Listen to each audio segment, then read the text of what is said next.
When Amara loses her tailoring shop to a sudden fire, she's forced to take up a temporary job as a personal assistant to Michael Lawson, a billionaire known for his cold heart and ruthless business rules. December arrives with its warm lights and romantic pressure, but instead of love, Amara learns harsh truths about loyalty, self-worth, and survival. When Michael tries to buy her silence over a scandal in his company, Amara must choose: protect him, or protect herself. The smoke still clung to Amara's clothes 3 days after the fire. She stood outside what remained of her tailoring shop in the heart of Lagos, staring at the blackened walls and melted sewing machines. Everything she had built over 5 years, gone in one night. "Madam Amara, sorry, her landlord said, appearing beside her with papers in hand. "But I need you to clear this space by month end.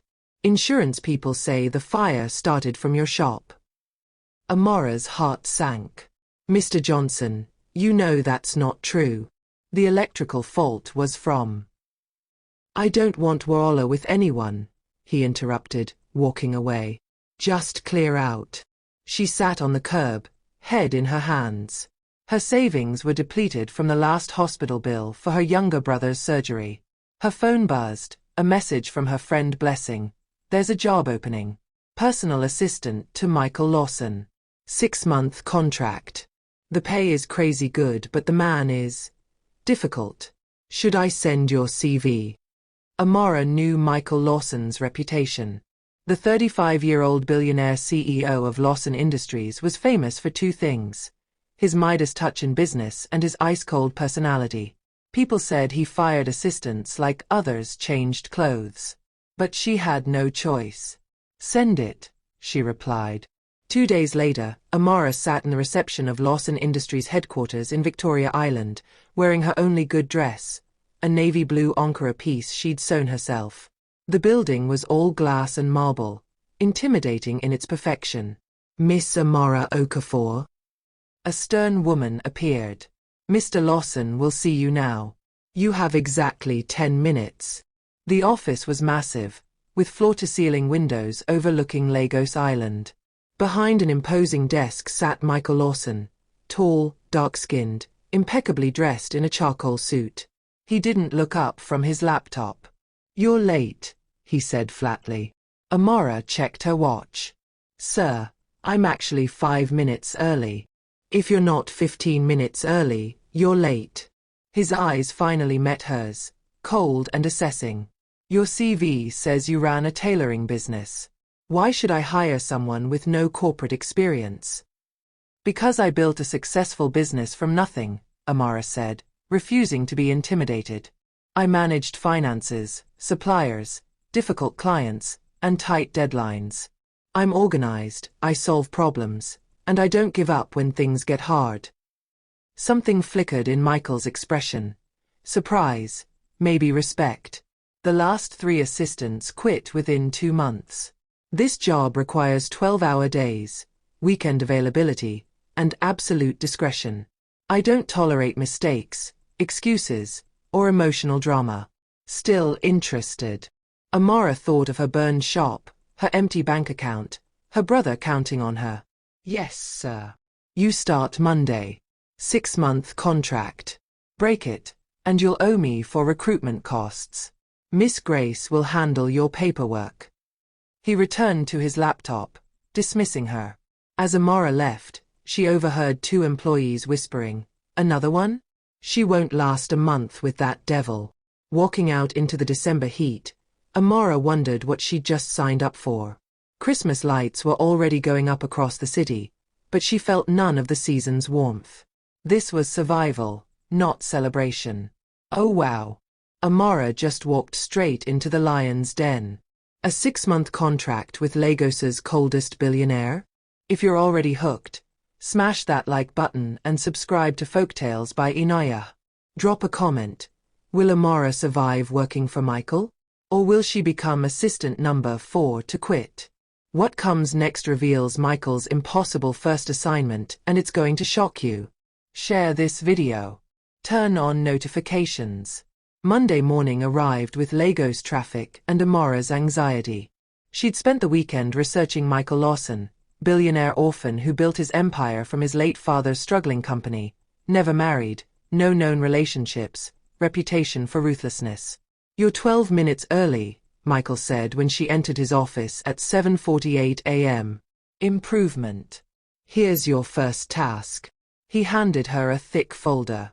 "These are contracts for our December property acquisition in Abuja. Review them, note any problematic clauses, and have a summary on my desk by noon." Amara's stomach dropped. "Sir, I'm not a lawyer. I don't need a lawyer's opinion. I need your opinion. You said you're intelligent and solve problems. Prove it." His phone rang. "That's all." For 4 hours, Amara struggled through legal jargon, Googling terms, making notes. At 11:55 a.m., she placed her summary on his desk. Michael read it in silence, his expression unreadable. "You missed 3 issues but caught 2 that my legal team overlooked," he finally said. "How?" "Common sense, sir. This clause about property access, it's too vague. In my shop, vague terms always cause disputes with landlords." "Interesting." He stood. "Cancel my 2 p.m. meeting. We're going to the construction site." The drive to the outskirts of Lagos was tense. Michael made calls, barking orders, while Amara took notes. At the site, chaos greeted them, workers arguing with a supervisor, construction behind schedule. "Mr. Lawson." The project manager rushed over, sweating. "We have a small delay." 3 weeks isn't small," Michael cut him off coldly. "You're fired. Pack your things." The manager's face crumbled. "Please, sir, I have a family." "Not my problem. You had one job." Amara watched the man walk away, defeated. Her chest tightened with anger. "Sir, may I speak with you privately?" Michael's eyebrows rose dangerously. "Excuse me. Privately," she repeated firmly. In the site office, Michael crossed his arms. "You have 30 seconds. "That man doesn't deserve to be fired," Amara said. "The delay isn't his fault. Your suppliers delivered substandard materials. I saw the delivery logs. He reported it twice, but your procurement head ignored him." "How do you know this?" "I listened. While you were on calls, I talked to the workers. They respect him. He's honest." She met his glare. "You're punishing the wrong person." Silence stretched between them. Michael's jaw clenched. "You're either very brave or very stupid." "I'm honest, sir. You hired me to solve problems, not watch you create new ones." For a long moment, Michael studied her. Then he pulled out his phone. "Grace, get me the procurement head's file. And tell the project manager his position is secure." He hung up. "You just made an enemy of my procurement head. Better than watching an innocent man lose his job before Christmas." Something shifted in Michael's expression. The ice cracked slightly. "You're different from the others." "Maybe that's why I'll last longer than a month," Amara replied. On the drive back, Michael was quiet. Finally he spoke. "My mother died when I was 10. My father worked himself to death building this company. Then his business partners tried to steal it when I was 21. I learned early, trust no one, show no weakness." Amara understood pain. "I'm sorry for your loss, sir. But pain doesn't have to make you cruel." Michael's hands tightened on the steering wheel. "We'll see if you still believe that after 6 months." Wait, did Amara just call out her billionaire boss on day 1? And he actually listened. If this girl's courage is giving you life, smash that like button and subscribe to Folktales by Inaya. Comment below. Is Michael starting to respect Amara? Or is he planning revenge? What happens next will blow your mind because someone's watching Amara, and they don't like what they see. Share this video. Turn on notifications. 3 weeks into December, Amara had established a routine. She arrived at 7:45 a.m., anticipated Michael's needs before he asked, and slowly earned his grudging respect. But she also noticed things. suspicious patterns in financial reports, the procurement head's hostile glares, whispered conversations that stopped when she approached. "Amara, I need you to accompany me to the charity gala tonight," Michael announced one Friday morning.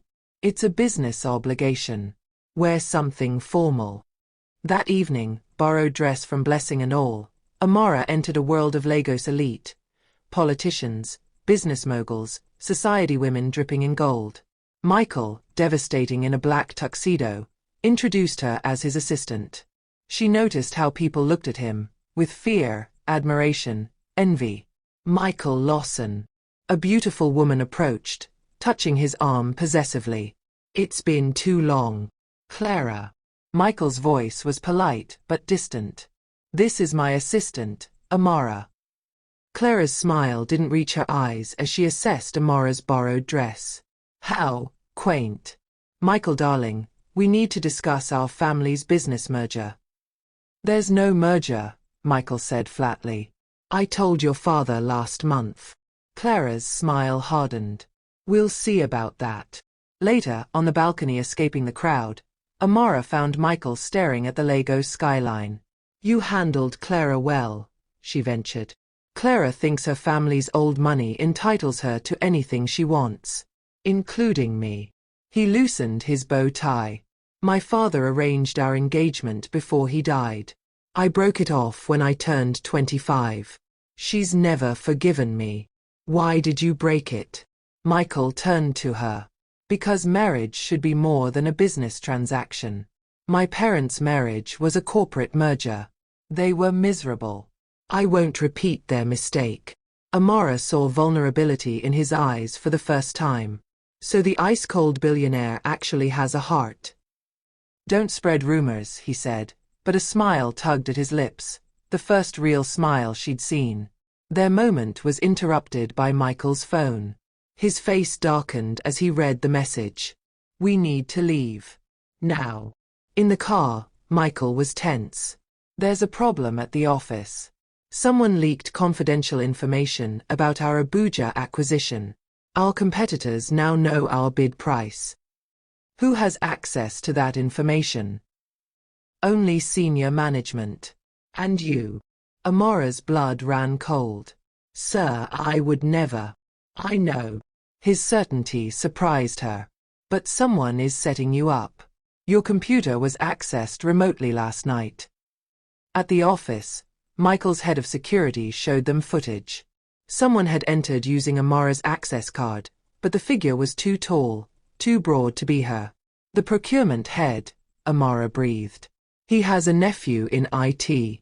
I saw them talking yesterday." Michael's expression turned dangerous. "Get me everything." By midnight, they had evidence. The procurement head had been taking kickbacks from suppliers and leaking information to competitors. He tried to frame Amara, the outsider who'd already challenged him once. "Why didn't you fire me immediately when you thought I might be guilty?" Amara asked as they worked. Michael looked up from his laptop. "Because in 3 weeks, you've shown more integrity than people I've known for years. You stood up for that project manager. You catch my mistakes. He paused. "You're honest.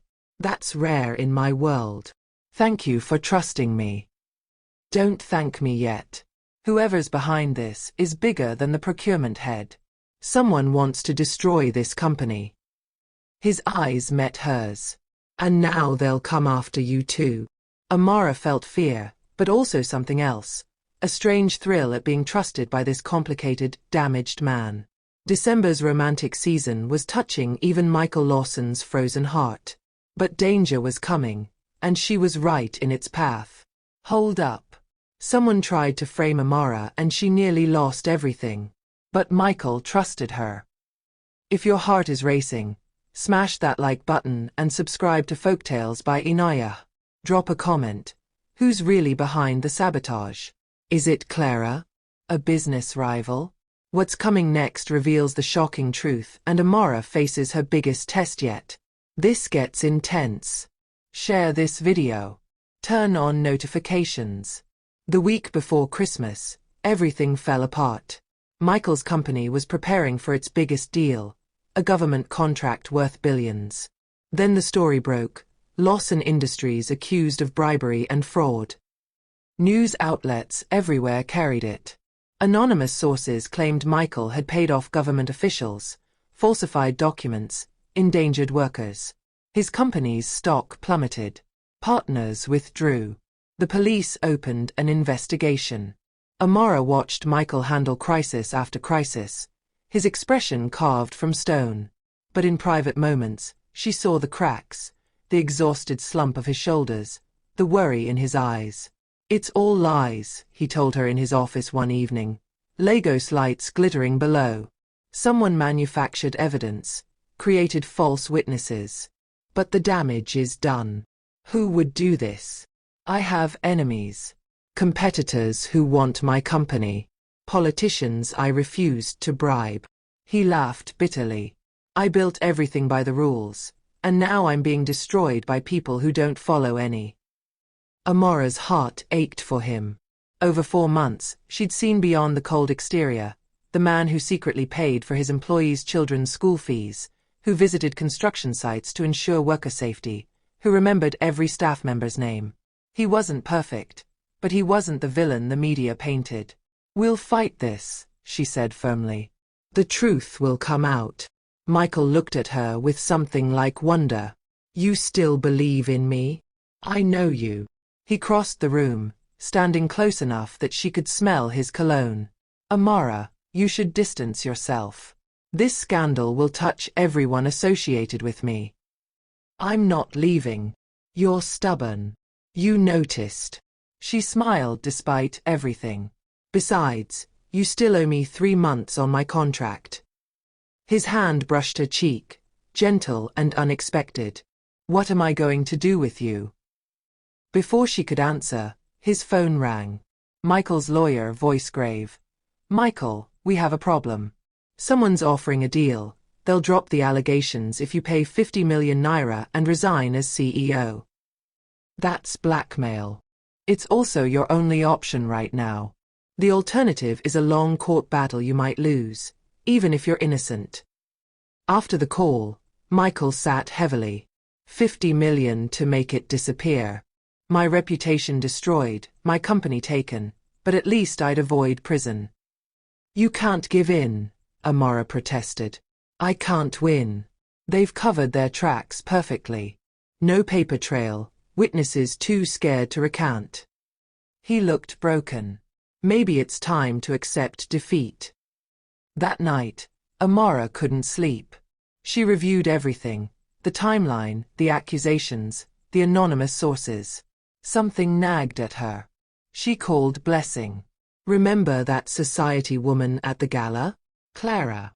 The one eyeing your boss like he was Christmas dinner? What about her? Her family company is one of Michael's biggest competitors for the government contract.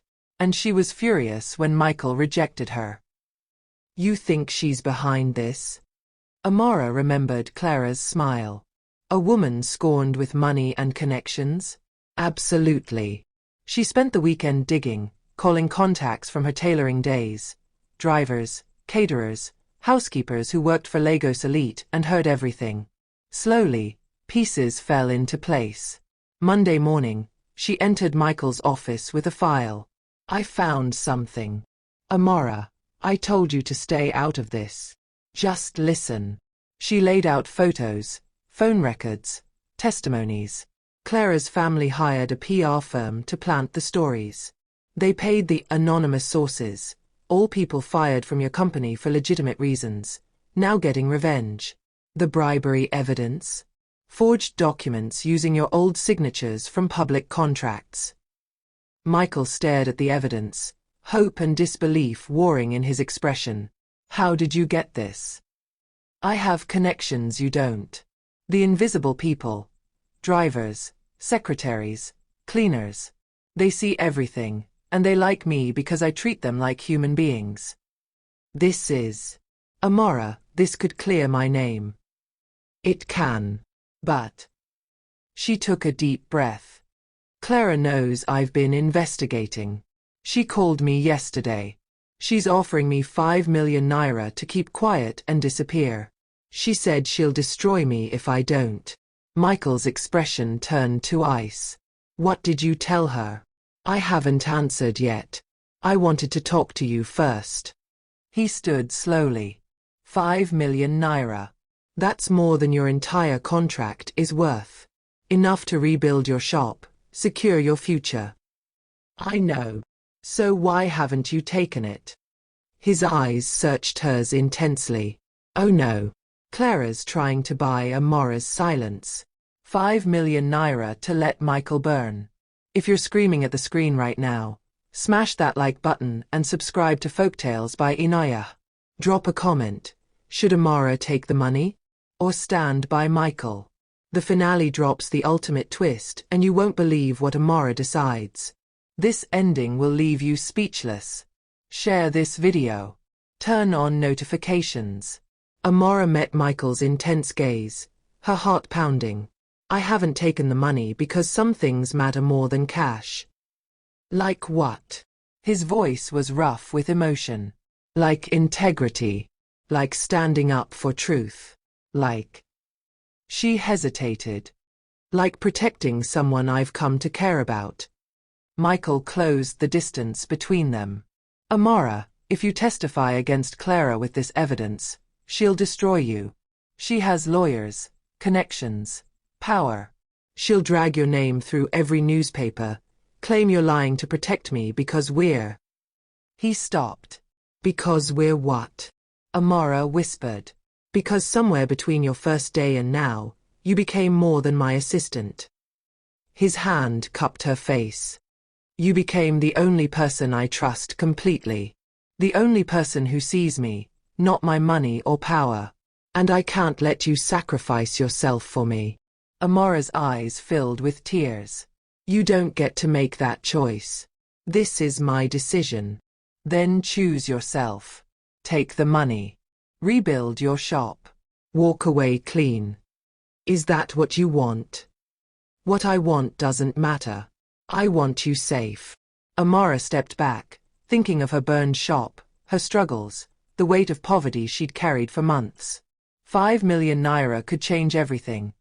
New shop, equipment, security for years. But she'd also learned something these past months. Working with Michael, she discovered her own worth wasn't tied to what she owned or how much she had. She was smart, capable, strong. She'd survived fire and betrayal and came out fighting. And she wouldn't become the kind of person who let innocent people burn to save herself. I choose the truth, she said firmly. I'm testifying. The next 2 weeks were brutal. Clara's lawyers attacked Amora's credibility, called her a scorned woman making up stories. The media was vicious. But Amora stood firm, and Michael's legal team was relentless. On Christmas Eve, the truth finally emerged. More witnesses came forward, encouraged by Amora's bravery. Phone records proved the conspiracy. Clara's family, facing their own scandal now, withdrew their accusations. Michael was cleared. That evening, in his now quiet office with Legos celebrating outside, Michael found Amora packing her desk. Your contract ends in 2 weeks, he said. But I'm hoping you'll stay. Amora turned, surprised. Stay. Not as my assistant. As my partner. I'm creating a new position. Chief Ethics Officer. Someone to keep me honest, challenge my decisions, remind me that business should have a conscience. He smiled. I know exactly who should have the job. Michael, I'm not qualified. You're the most qualified person I know. You proved it every day for 6 months. Amora felt joy rising but also hesitation. And what about us? Michael took her hands. I'm not good at this. Relationships, feelings, trust. I've avoided them my whole life. But you walked into my life and changed everything. You challenged me, stood by me, refused to let me be the cold monster I thought I had to be. His voice softened. I don't know what love looks like, Amora, but I think it looks like you. Tears slipped down Amora's cheeks. I lost everything in that fire. My shop, my security, my plans.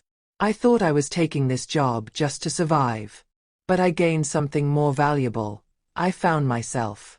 My strength, my worth, my voice. And, Michael prompted, hope naked in his eyes. And I found you. The real you, under all that ice. She smiled through her tears. Yes, I'll stay. As your partner in business and... She paused playfully. We'll see about the rest. Michael laughed, a real joyful sound she'd never heard from him before. He pulled her close, and as fireworks exploded over Lagos celebrating Christmas, they stood in the window, holding each other, two broken people who'd found healing together. Outside, December's warmth finally touched them both. The contract that brought them together had ended, but their real story was just beginning. Amara had learned the hardest lessons about loyalty, self-worth, and survival. But she'd also learned that sometimes, losing everything leads you exactly where you need to be. And sometimes, the coldest hearts just need the right person to thaw them. Wow. Amara chose truth over money and got everything. A new career, cleared her name, and Michael's heart. If this ending has you in your feelings, smash that like button and subscribe to Folktales by Inaya.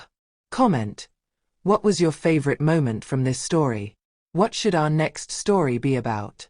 Share this video with someone who needs to believe good things still happen to good people. Hit that notification bell for more powerful stories. Thank you for watching. See you in the next one.